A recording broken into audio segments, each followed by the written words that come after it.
Revenge with Karen. I assume you'll be cleaning out your desk by noon? That was the first sentence Malcolm ever said to me.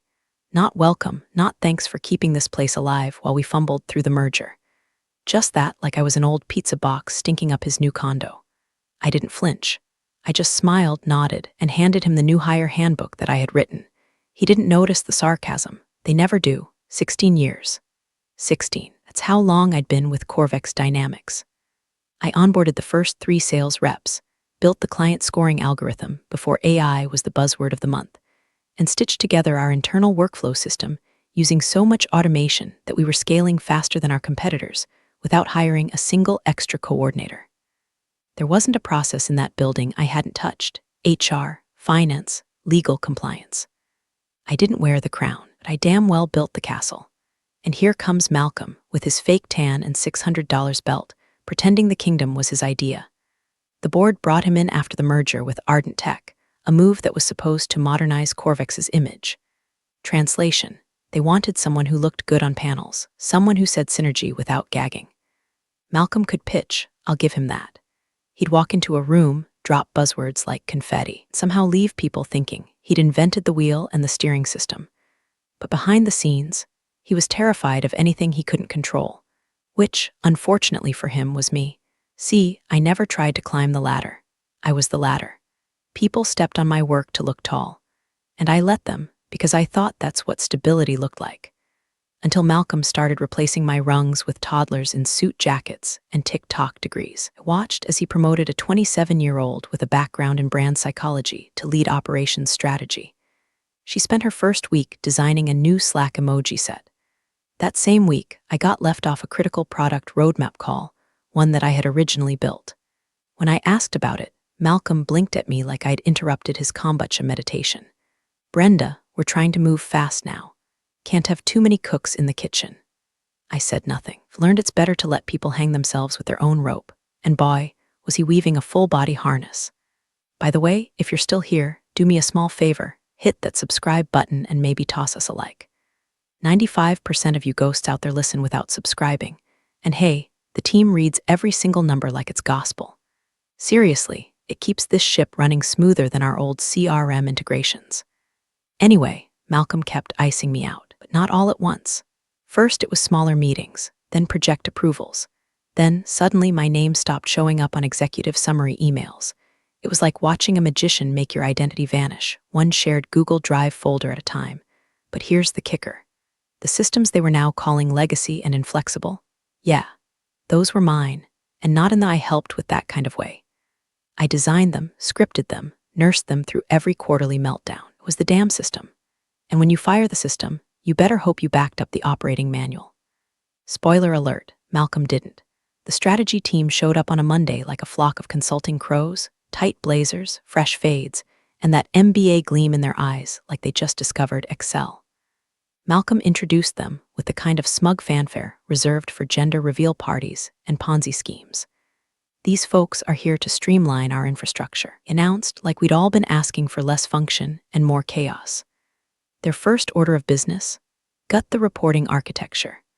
The very system that kept our compliance filings on time, our forecasts accurate within 0.4%, and our executive dashboards from looking like an etch, a sketch mid-seizure. They called it clunky. I called it veteran software that had seen more war than half the sales team. Malcolm gave them carte blanche to explore optimization opportunities. Translation: break what works so it looks like you're fixing something. They started poking around my architecture like toddlers with power tools. I watched them disable a permissions filter that routed escalation alerts to legal before hitting ops. When I warned them it had tripped flags with our largest client, one of them, Ethan, or maybe it was Tyler, all had that smug espresso breath and Patagonia vest energy, waved me off with a chuckle. We've got eyes on it. This isn't 2011. That same week, a critical P4 escalation ticket from our medical tech client hit the wrong inbox and sat untouched for 36 hours. Result? The client's FDA timeline blew up. Their VP of regulatory called me, furious. I didn't say a word, just listened as he ranted about missed windows, broken trust, and how he was taking his $6.3 million contract under review. I apologized, even though the failure wasn't mine. I still had my pride, and I knew the real damage hadn't even begun. The next morning, Malcolm called a meeting. Small room, no coffee. Just vibes and blame. I need to know what happened, he said, flipping through the incident log like he even knew what he was reading. I started to explain, brief, professional, clear. He cut me off mid-sentence. We brought in new minds for a reason, Brenda. If the system can't handle forward momentum, maybe it's time to rethink who's maintaining it. That was the moment I realized this wasn't negligence. It was erasure, and he thought I'd go quietly, so I nodded, said nothing, and started collecting receipts. Every rollback I warned them against, every email where I flagged a dependency, every Slack ping I got ignored on. I screenshotted everything, loaded backups, archived logs, not out of vengeance but preservation. When the storm hit, and it would hit, I wanted the audit trail to lead right back to the idiots who thought duct taping a Tesla to a horse cart was strategic transformation. And then came the escalation meeting I wasn't invited to. It was for the same client, the one we nearly lost last week. They were on edge, and the call was meant to reassure them. But my invite, magically lost. Oversight, he said, thought you were looped in. What happened instead was a slaughter. The new team promised integrations we didn't offer, fumbled a compliance question so badly the client asked if we were still ISO certified, and when pressed on delivery timelines, they cited data from a system we deprecated in 2019. The client hung up mid-call. I found out through an internal memo, and that CC'd the world and pointed a very limp finger at unmanaged legacy transitions. Guess whose name was the only one bolded? That's right, Brenda, the dinosaur, the scapegoat. Malcolm called me in, his voice syrupy but sharp. We're trying to move fast, Brenda. But if your systems keep breaking, we'll have to take a hard look at where the bottlenecks are. I stared at him. My hands were folded neatly in my lap, but my pulse pounded like a drum solo. No problem, I said. Just let me know where you'd like me to send the logs. He blinked. What logs? I smiled. The ones that show every modification your team made since the audit started. He didn't respond. Just cleared his throat and dismissed me with that stupid half-nod like he'd won something. But here's the thing about being invisible for 16 years. When you finally move, no one sees it coming. The invite came through on a Thursday afternoon. Subject line, quick sync performance alignment. No body text, no attachments. Just a calendar placeholder sent by Malcolm's assistant, who spelled my name wrong for the third time that month. I already knew what it was. You don't work 16 years in a place without learning the scent of a trap. It's a mix of cologne, coffee breath, and the faint stench of decision papers printed before you walk in. Still, I showed up on time. The conference room was too bright, lights buzzing like they had a secret. Malcolm sat at the head of the table, his overpriced loafers kicked out like a teenager trying to dominate a poker game he didn't understand. HR was there too, Melissa, young, nervous, chewing her pen cap like it was the last thing keeping her alive. Brenda, Malcolm said with that fake silk smile. Thanks for making time. I didn't sit. I didn't smile. I just waited. Because when someone tells you they're realigning a company, usually about to align your backside with the parking lot, he motioned for me to take a seat anyway. I did, slowly, calm. We've been doing some deep thinking, he started, looking at where the company is headed, the kind of agility we need. And he paused like he was waiting for me to beg. I didn't. We've realized we need builders, people who can keep up. He said it like I'd been dragging the company through molasses for fun, like the systems I designed hadn't been holding the place together through 3 executive transitions, 2 lawsuits, and a merger that nearly tanked our vendor contracts. I tilted my head. Builders? Malcolm nodded. Yeah, folks who can be iterative, who understand that legacy doesn't always mean strength. I looked at Melissa. She winced slightly, then looked down at her hands. She knew. Everyone knew. Then Malcolm leaned forward, elbows on the table like he was about to announce who won The Bachelor. So we're going to restructure your role, effective immediately. He slid a folder across the table. Severance package, NDA, standard corporate exile paperwork, padded with enough legal fluff to make it look like a promotion. We appreciate your contributions, he added. Truly, this just isn't a fit anymore. He waited for the reaction. Anger, tears, denial. It's how these people get off. Want you to fall apart so they can walk away thinking they were the strong ones. I didn't give him that. I leaned back, crossed my arms, and stared at him. Just stared. That's when he shifted in his chair, fidgeted with his Mont Blanc pen like it had answers. You have nothing to say? He asked. I shrugged. You made your decision. He nodded slowly. That's your final decision? I stood. Picked up my badge. peeled it off the lanyard like it was diseased. Let's see how it stands without its foundation. I set the badge on the table, walked to the door, paused. You might want to check your sandbox environment, I said. Your new strategy team just deleted 3 dependencies without realizing they looped into payroll. Malcolm blinked. Melissa dropped her pen. I didn't wait for a response. I walked out, heels clicking down the hallway like a slow drumbeat at a funeral. 16 years, no fanfare, no handshake, just the sterile silence of a room that thought it had won something. But here's the thing about foundations. They don't crumble when they're ignored. They wait, they watch. And when they're gone, everything above starts to crack. The first thing I did after walking out of Corvex wasn't cry or scream or pour a whiskey the size of Ohio. I unplugged. Literally. Work phone powered down. Personal laptop with sandbox access, wiped and stored. Slack, logged out. LinkedIn, muted. Every tether they'd gotten used to yanking, I cut clean. But before I vanished, I did one last thing. I sent 32 emails, not to coworkers, not to Malcolm, to vendors, to back-end support partners, to 2 legal contacts I'd kept on speed dial since the rogue CTO debacle in 2017. Just a simple, professional note. Per termination of contract, please be advised I am no longer the point of contact for Corvex Dynamics, effective immediately. Kindly redirect all technical communications to your internal liaison or designated replacement. No anger, no threats, just pure protocol, cold as a dental tray. And then, I disappeared. By Monday, they were already bleeding. A renewal key for the licensing suite didn't go through. The third-party authentication server flagged an outdated domain because Ethan, strategy guru, emoji specialist, know you had to update the TLS handshake on the secondary API. HR's payroll export triggered a recursive loop in the automation script and spat out a CSV file with negative values for executive bonuses. The finance director nearly swallowed her Invisalign. But the crown jewel, the quarterly performance report for Axiom Medical, their biggest client, it vanished. Not got deleted, vanished. Gone. Like a ghost in a locked room. Dashboard still pulled data, but the summary analysis module, the one that flagged regulatory risks and suggested proactive budget shifts, just showed a blinking cursor and a 404. That report was my baby. I'd hard-coded the logic after Axiom threatened to walk 3 years ago over delayed responses. No one else even knew the full architecture. And no, it wasn't documented. Not because I was sloppy, because when you're constantly being pushed out of rooms you built, you learn to make sure those doors only reopen from your side. Inside Corvex, chaos bloomed like black mold under fresh paint. They couldn't find the admin credentials for the analytics dashboard. Those lived in a private password vault that Malcolm had never approved budget for. The vendor account tied to our uptime monitor started throwing alerts because it had been routed through a burner Gmail address I controlled, temporarily, because legal once forgot to register our official email domain during a migration.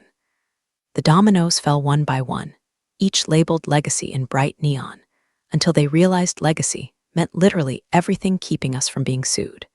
And through it all, I didn't say a word. They tried fixing things on their own. Ethan declared he'd build a lightweight interim framework in Notion. Lasted 3 hours before it overwrote a finance sandbox. One of the younger devs tried reverse engineering my scripts, but couldn't figure out why half the triggers were timed to avoid a load balancer bug from 2019.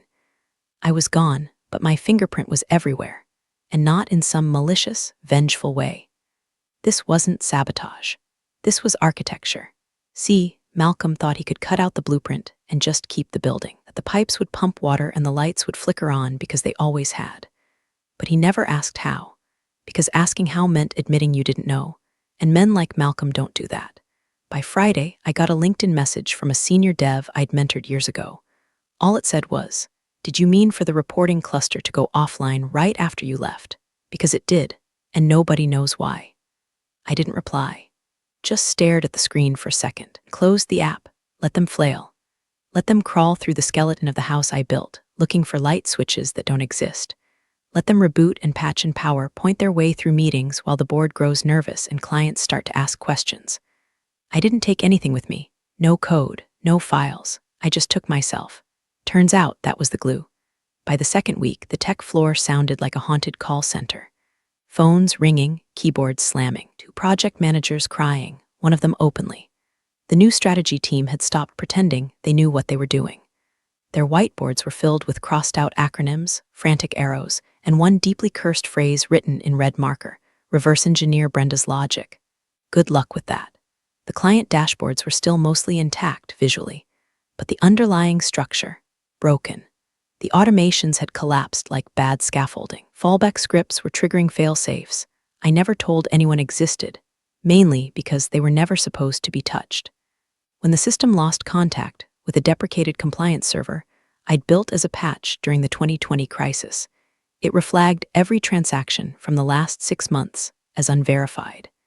That got one of our top-tier healthcare clients flagged for internal audit, which is how Malcolm ended up on a call with their legal team. I wasn't there, obviously, but I knew exactly how it went. I could picture it. Him sitting in the big glass conference room, jaw tight, scrolling through an email thread with phrases like contractual obligation, regulatory failure, and considering termination of agreement. The client had been with Corvex for nearly a decade. They'd grown under our infrastructure, trusted our compliance templates, even bragged at conferences about how plugged in their data flow was. How they were on the verge of pulling a multi-million-dollar deal because someone forgot to reassign a data certificate I'd been personally overseeing for years. And Malcolm, he was just now realizing that the legacy systems he dismantled weren't archaic, they were custom-tailored. They didn't follow tech trends, they followed client behaviors. Patterns I'd studied, mapped, and hard-coded into the bones of our infrastructure. IT was underwater. 2 of the sysadmins quit and left a note on his whiteboard. You can't fix a brain with duct tape. Their replacements were contractors who couldn't even find the version control archive. Meanwhile, the new operations lead, a guy Malcolm hired straight from a logistics startup that made smoothie delivery apps, suggested switching to a low-code solution to rebuild the backend. The devs looked at him like he'd suggested curing cancer with a Pinterest board. Malcolm's daily briefings turned into hourly stand-ups. He barked at people, cut budgets in panic, reassigned ownership of workflows no one understood. His meetings bled past dinner and into weekends. People stopped making eye contact in the hallways, and then, quietly, I got an email. It was from legal, not the usual HR fluff or a desperate IT manager. This was top brass. Subject: potential short-term advisory agreement. Body: Dear Miss Reynolds, hope you're doing well. We were wondering if you might be open to discussing a limited engagement to assist with certain system transitions currently underway. Please let us know if you'd be available for preliminary conversation. Of course, this would be structured to your terms. Polite, measured, the digital equivalent of sending a peace offering taped to a white flag. I read it 3 times, didn't reply. Not because I was angry, not because I needed revenge, because silence was louder. See, you don't need to raise your voice when your absence does the talking. I knew what that email meant. They'd finally admitted the systems weren't failing because I left. They were failing because I had been the only one keeping them upright in the first place. I left the email sitting unread, starred but unopened. A few days later, I got another. This time from someone I hadn't heard from in months, chair of the audit committee. Short, 1 sentence. You spare 30 minutes this week to discuss operational gaps. I smiled. The power wasn't shifting, it had already shifted. They just didn't realize it yet. The quarterly board call was supposed to be routine. 5 slides, a few rosy charts, some half-truths about exciting pivots and record engagement. Malcolm even wore his navy blazer instead of his usual blazer with sneakers combo, his attempt at gravitas. It derailed by slide 3. Board member from Boston, retired Navy, ran 3 turnarounds in biotech, cut in mid-pitch. Why are renewals down 17% quarter over quarter? Malcolm blinked. The transition phase created some frictions. New systems are still stabilizing. Another board member, old school oil and gas money, leaned forward. Your net promoter score dropped 26 points in 2 weeks. That's not friction. That's a hemorrhage. And then the kicker came from the audit woman who once grilled a CFO so hard he quit mid-flight. Why is it that every client complaint in the last 30 days references broken automation, missed escalations, or unfulfilled reporting cycles? The room went quiet. Even the assistant who'd been fake typing on their laptop stopped tapping. Malcolm cleared his throat. We're investigating the dependencies. The prior workflows were heavily centralized and undocumented. That was the wrong sentence. Audit chair raised an eyebrow. Undocumented? You mean proprietary knowledge held by a single employee? Malcolm flinched. That's being addressed. Another board member, the only one who ever remembered my name in meetings, slid a printed report across the table. We conducted an internal audit of system roles and performance logs. Brenda Reynolds was executing responsibilities across 3 departments. She had top-tier credentials in operations, compliance, vendor management without ever holding those official titles. Someone muttered de facto COO, and just like that, the room shifted. Malcolm tried to spin it, talked about agile evolution, new leadership pipelines, the need to flatten hierarchies to foster innovation. The audit chair cut him off. You fired your operations spine and expected the body to stand. Silence. The directive was blunt. Fix this, said the Boston board member, or face governance review. Malcolm looked like someone had unplugged his confidence. He left the meeting pale and quiet, then spent the next hour in his office, alone, staring at his screen like it owed him a lifeline. That evening, I received another email from Malcolm. Subject: Operational Support Opportunity CC, Board Chair, Audit Chair, Legal. Brenda, I hope this note finds you well. Given recent challenges, I'd like to explore the possibility of engaging your services on a consulting basis. Your institutional knowledge is, of course, deeply respected. The board has expressed interest in your terms for potential re-engagement. He didn't even try to hide the desperation. It was the first time he'd used my full name since the day I was fired. But I didn't reply. Not yet. I poured a glass of wine, sat on my porch, watched the sky dim into that bruised pink you only get on Midwestern evenings. They were panicking now. And I was exactly where I wanted to be. Because vindication isn't loud. It doesn't gloat. It doesn't storm back into the building with a trumpet. It waits. And when the doors finally reopen, it walks in slow, calm, holding the invoice.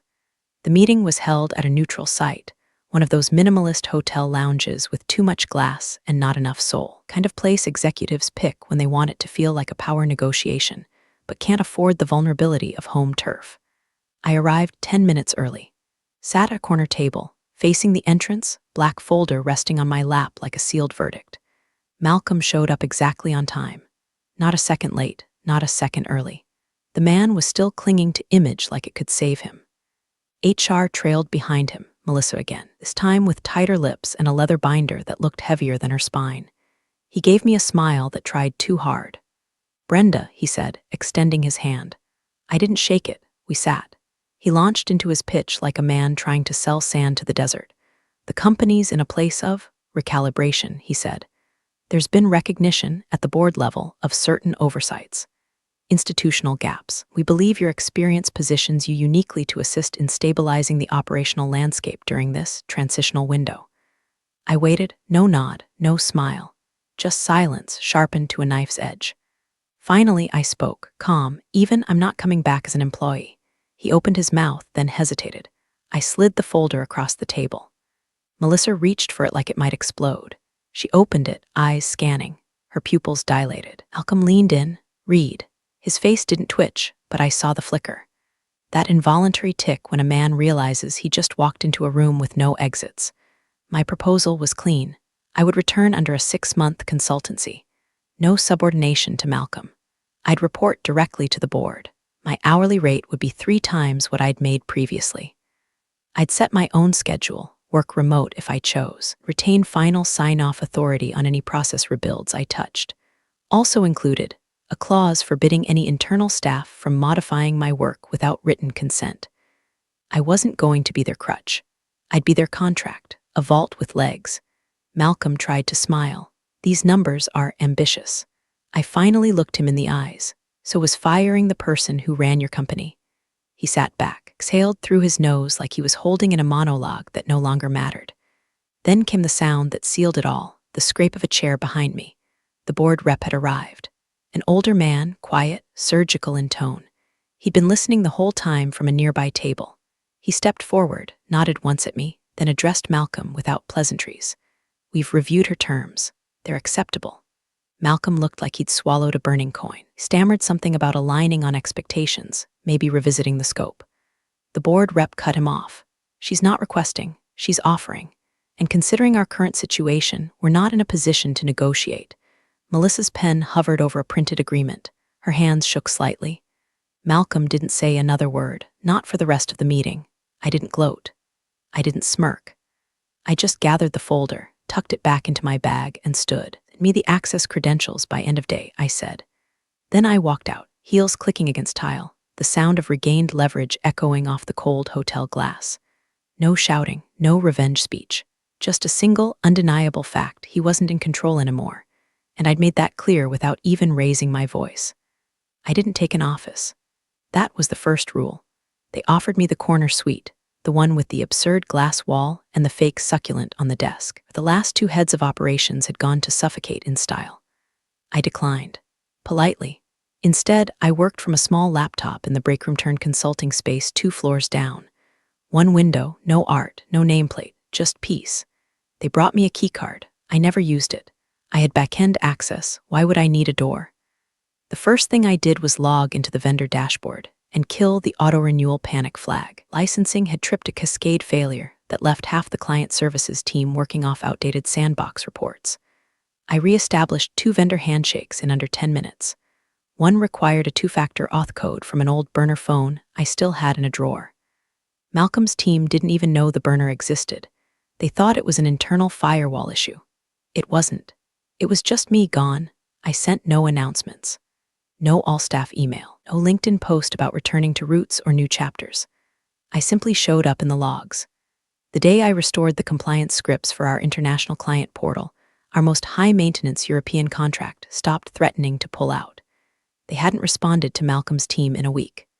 My first email, short, technical, accurate, got a reply in 8 minutes with the subject line: "Finally, someone who speaks our language." It wasn't about ego. It was about fluency. They trusted me because I never sold them promises, just delivered results. 3 days in, someone from finance passed me in the hallway and whispered, "It feels like the lights came back on." I smiled, said nothing, but I noticed the change. Team leads started adding me back to project folders. Junior devs sent Slack messages with questions prefaced by, "Sorry, I know you're not technically back, but in Malcolm, he vanished." Not literally. I wouldn't have blamed him. He just stopped showing up on my radar. No emails, no drop-ins. He rerouted all consultant communications through HR and started taking meetings in his car. I walked past him once in the parking garage. He turned his face like the sun hurt. He never once looked me in the eye again. One afternoon, I pulled up the back-end admin panel, the one tied to critical override functions, vendor escalations, port retraction locks, emergency credential resets. I clicked through the approval list. Malcolm's name was still listed as a root user. That wouldn't do. I opened the permission tree, scrolled to his profile, and clicked Remove Access. No alert went out. No confirmation message. Just a small green check mark. Quiet. Efficient. Like a lever being reset to its rightful place. He wouldn't even know until the next crisis hit, and by then, no one would ask him to solve it anyway. I didn't do it to punish him. I did it because he was no longer part of the solution. Never had been. By the end of the second week, the system was humming again, not because I rebuilt it from scratch. I didn't have to. It was mine to begin with. I just plugged the arteries back into the heart and let it beat. The company looked steadier. People walked straighter. Panic had turned into productivity, but I didn't smile for them. I smiled for me, because this wasn't about saving Corvex. It was about proving that the architect never needed the building needed the architect. And now that I was back, I wasn't rebuilding for applause. I was rebuilding for legacy. The leadership meeting wasn't on the official calendar. No agenda, no pre-reads, just a cryptic invite from the board with the subject line transition planning. Half the exec team thought it was about rolling out the new procurement software. The smarter half showed up early and silent. I walked in exactly on time. Not early, not late. They were already seated, Malcolm in his usual chair, tight-lipped and sweating through his blazer, trying to pretend he still ran the room. The audit chair sat directly across from him, arms folded. Calm, surgical. She'd already read the final act and was just waiting for the curtain to drop. No one made small talk. The board's outside legal counsel logged in via video. The rest of the board was already in the room. There was no introduction, no coffee. The chair cleared his throat. "We're initiating a leadership restructuring." Just like that. No fluff, no metaphors. Malcolm flinched. What? Restructuring in what capacity? The chair continued, voice flat as asphalt. "Effective end of business today, you'll be stepping down to pursue other ventures. We've prepared transition language for the press." Malcolm opened his mouth, but nothing came out. Silence followed, heavy, like a courtroom right after the sentence is read but before anyone breathes. Then the chair turned to me. "Brenda," he said, and this time he said it with intention. Like the name meant something. "Would you consider a transitional leadership role while we stabilize?" Everyone turned. Even Malcolm. His eyes wide now, not pleading, just stunned. Like a man watching a door slam shut that he didn't realize was ever open. I didn't respond right away. Just calmly closed my laptop. One hand, smooth motion. The sound echoed in the stillness like a gavel. I looked him square in the face. The same face that had smiled when he handed me a severance folder disguised as a performance review. Same face that thought erasing me would be as easy as deleting a name from an org chart. And I said, "You already had your decision." A pause. "Now here's mine." I stood. No anger, no gloating. Just that precise, clean silence I'd carried with me from the moment I walked out. The board didn't say a word. Malcolm leaned forward like he wanted to object, but couldn't find footing. He looked around, searching for someone to validate him. The faces were neutral, professional, but no longer on his side. I turned to the chair. "I'll provide transitional support for the next 6 weeks. After that, the company needs to decide if it wants builders or politicians." He nodded once, no argument. On the way out, I passed the whiteboard still filled with Ethan's chicken scratch diagrams and post-it notes. One of them said ownership, with a question mark underlined twice. I smiled at that, because in the end, I never took back control. I just reminded them who had it all along. No vengeance, no sabotage. I didn't crash the system. I walked away from it, and it collapsed under the weight of its own arrogance. And when they begged me to return, I didn't come back as an employee. I came back as the one with the keys, not because I needed the company, but because the company had finally remembered it needed me. Big thanks, you legends of the old office days. Subscribe to keep the switch-flicking chaos alive. Your ex-boss is shaking in their loafers.